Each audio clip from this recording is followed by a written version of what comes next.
केंद्रीय राज्य मंत्री रतनलाल कटारिया के साथ हमारे संवाददाता पवन सवार फिलहाल मौजूद हैं। चलिए आपको सीधे वहीं ले चलते हैं।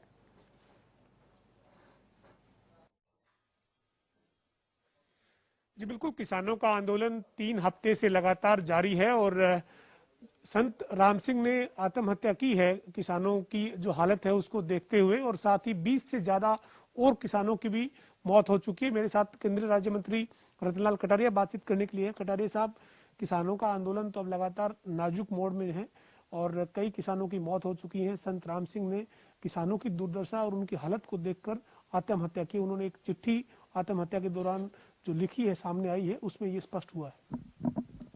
बड़े दुख की बात है कि संत राम सिंह जी ने आत्महत्या की, किसानों की बात को लेकर की। और भी कुछ किसान हैं इस आंदोलन में मृत्यु को प्राप्त हुई, लेकिन हठ धर्मिकता के कारण जो है ये परिस्थितियां पिछले दिनों में बनी है। घटना हो, लेकिन हठ धर्मिकता के कारण जो है ये परिस्थितियां पिछले दिनों में बनी है। ये फिर किसानों के हाथ में है। उनकी आमदनी को दुगना करने वाले हैं, उनकी फसलों पर मूल्य घटाने वाले हैं। सरकार का ये स्टैंड है। ये बिल किसानों के हक में है, उनकी आमदनी को दुगना करने वाले हैं, फसलों का मूल्य घटाने वाले हैं। सरकार का ये स्टैंड है। जी, आप कह रहे हैं कि ये आंदोलन कर रहे किसानों की हठधर्मिता है। आपको लगता नहीं है कि आपकी सरकार की हठधर्मिता है? क्योंकि किसान कह रहे हैं कि हमें नहीं चाहिए भला, हमें नहीं चाहिए कानून, ये काले कानून वापस लिए जाएं। ये किसानों की तो मांग है सर। 1-2% किसान हैं जो इस प्रकार की मांग कर रहे हैं और वो भी स्पेशली पंजाब से हैं। उन दोनों राजनीतिक दलों की जो लड़ाई है, कांग्रेस और अकाली दल की, उसी का ये परिणाम है कि वो एक से एक आगे बढ़कर अपनी दादागिरी साबित करना चाहते हैं। बाकी देश का तो 1% से भी कम किसान इस आंदोलन से जुड़ा हुआ है। यानी आप स्पष्ट कर रहे हैं कि जो दिल्ली की बॉर्डर के आसपास किसान बैठा है वो केवल 1-2% किसान जो पंजाब की कांग्रेस पार्टी या सुखबीर सिंह बादल की अकाली दल पार्टी की तरफ से भेजा गया है, बाकी किसान नहीं है। मैक्सिमम पंजाब से हैं। मतलब पंजाब से तो है लेकिन किसान नहीं है क्या? वो किसी पार्टी के भेजे हुए किसान हैं और उनकी समस्याओं का भी समाधान होना चाहिए, बातचीत के माध्यम से होना चाहिए और उसके लिए सरकार तैयार है। ये जो एसवाईएल का मुद्दा आपने इस पूरे आंदोलन के बीच में एक खड़ा किया है कि एसवाईएल का पानी हरियाणा के लोगों को मिलना चाहिए। सर, 6 साल से तो आपकी भारत में सरकार है, हरियाणा में भी सरकार है, एक ईंट तो आप लगा नहीं पाए। अब आपने एकदम से इस आंदोलन के बीच में इस मुद्दे को खड़ा कर दिया। देखिए, जब भी हमारी सरकार आई है, हमने इस मुद्दे को जो है प्राथमिकता के आधार पर लिया है। हमने इसके लिए संघर्ष भी किया है।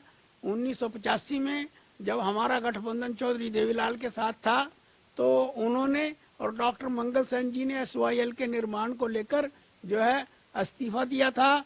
और उसके बाद 2006 में भी हमारे 6 विधायक थे, 6 के 6 विधायकों ने एसवाईएल को लेकर इस्तीफा दिया था। और अभी पीछे जब सुप्रीम कोर्ट ने पंजाब और हरियाणा दोनों राज्यों को कहा था कि मिल बैठकर एसवाईएल के मुद्दे पर बातचीत करें, और उसके अनुसार एक बैठक हुई भी थी, मामला आगे बढ़ा भी था।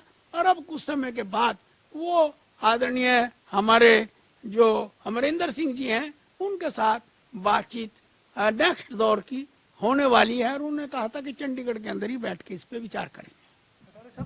ठीक है, पंजाब से हमें पानी लेना है, पंजाब पानी देने के लिए तैयार नहीं है, इसलिए पेच फंसा हुआ है। लेकिन हरियाणा सरकार अपने बजट में हर साल प्रावधान करती है एसवाईएल के लिए, लेकिन प्रावधान ही किया जाता है केवल हरियाणा में। एसवाईएल को लेकर आपने अपने स्टैंड पे अपना हरियाणा में काम क्यों नहीं पूरा किया? फिर